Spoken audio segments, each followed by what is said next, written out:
Hello YouTube again. Wanted to go ahead and post one final video of the Glastron boat. This is a Glastron SE 175, year 1997. But I wanted to give everybody the finalized video. So I ended up putting it in the water. The only thing I didn't do to the motor was rebuild the carburetor. Well, sure enough, as soon as I put it in the water, it went, it started up, immediately bogged down and died. So under load, I knew there was an issue. I could get it to run with the muffs, but under load, it was giving me a lot of problems. But so what I went and did is I just went ahead, rebuilt the carburetor, got a new fuel pump, new line, anything that had to do with the fuel, I replaced. I also went ahead and replaced the distributor rotor, the wire set, right along with it, just so I could guarantee there wasn't gonna be any more issues. But what I wanted to show, you can see now where it's actually got the bimini top. You can see the mooring covers. These were actually built by me. I turned around and bought the fabric, put all this snaps in, and then put it all together. You can see the mooring cover up here in the front. So I mean, the boat is actually in excellent shape now. I don't think it's gonna have any more issues. It's got the front lights here now. I call them headlights, but all they are simply docking lights. So when you're coming into a dock late at night, you can actually light up the entire area. Then it's got its decal added to it finally. Come on to the side here.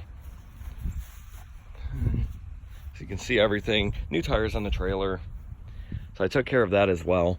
But what I'm gonna do is I'm gonna go ahead and take you on the inside now. I wanna show you what everything looks like in here now, so everybody has an idea of what exactly I'm talking about with the carburetor. The carburetor that I rebuilt is it's just a Holley 2300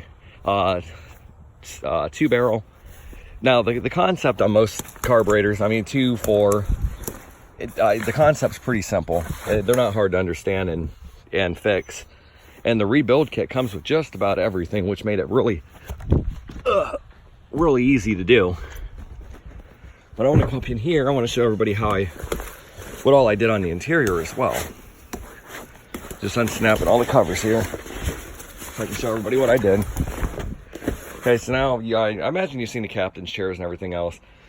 What I didn't show in the last video is how I put in fish finder.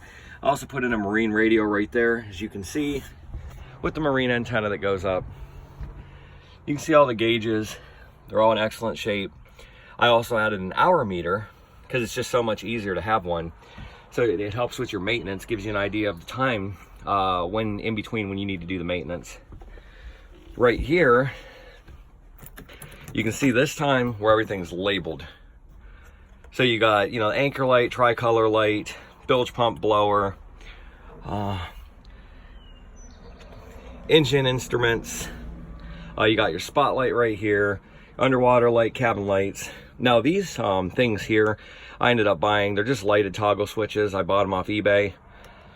Real cheap for 20 of them. I think it was like $5-6 for 20 of them. So I figured I'd give them a shot, see how they worked. And to my knowledge, to my expectation, it actually worked out really well. New ignition switch. In the front cabin there, or in the front of the seating area, you can see a light there. You can see a light here, a light here, and also a light here. They're just simple LED lighting systems designed for boats to light up the whole entire compartment during the day, or during the night, excuse me. Then I bought these. They're just simply boat bumpers. You just throw over for your dock so you don't scratch up the side of your boat. I also added right in here, you can see it's 2 battery dual switch, and that enables me to use both batteries that I've now installed. But I'm gonna take in the engine compartment now, give everybody an idea what the engine compartment looks like and how it's all set up now, how I've done it.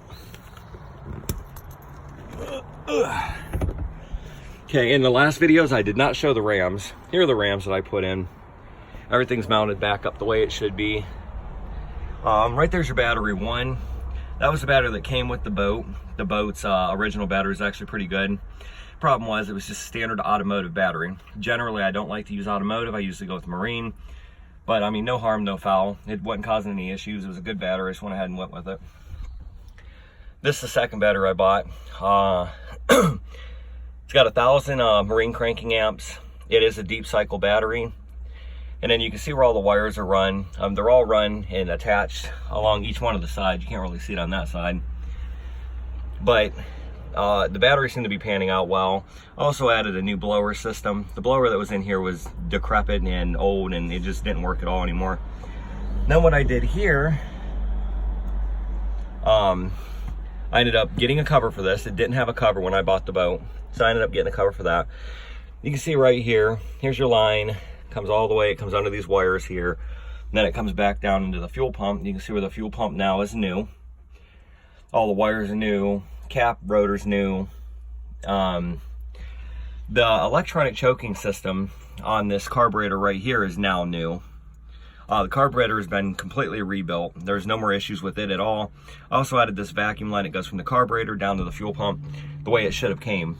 But in case anybody's wondering, I noticed on my boat what they did for the electronic choking systems. They went from the alternator up to the electronic choke. I did not like that design. So what I wanted to do is I wanted to go from another switch connection, which would be right here. It's switched, comes from the actual dashboard, and it's the purple wire here. It looks like to me like they had fished into it somehow. I just let it ride. I just checked to make sure there was a switch connection. I went ahead and used it. With a 10 amp fuse system that goes all the way around to that electronic choke, just so should there be any issues with it ever, it'll just blow the fuse and ain't gonna cause any issues. But that's pretty much my video. And then I also added this inline fuel water separator. And that's just to make sure my fuel that's going in there is going to contain 0 amounts of water. But I mean, that's pretty much it. The boat is done. It starts up perfectly fine now. It has no more issues. It'll hold right at about, well, the book calls for 650 to 750 idle under load. It'll idle perfectly fine at 650 with no hesitation whatsoever. Another thing I had noticed, which was a telltale sign that this carburetor was in need of repair, was the needle valves. When you adjust needle valves on one side, you should always just adjust them equally to the opposite side. And what this was doing, and I was finding on the left-hand side of the carb barrel, I was having to adjust, 3 turns out beyond what the other side was. So I knew at that point there was an issue with the carburetor. A rebuild was definitely merited, and that's what I ended up doing. But if anybody has any questions, feel free to message me. And once again, this is a Volvo Penta 3.0 GS. All it is a 4-cylinder Chevy motor. That's essentially what these motors are. I mean, there really isn't any difference. Merc Cruiser, it's almost the same design for a Merc Cruiser 3.0.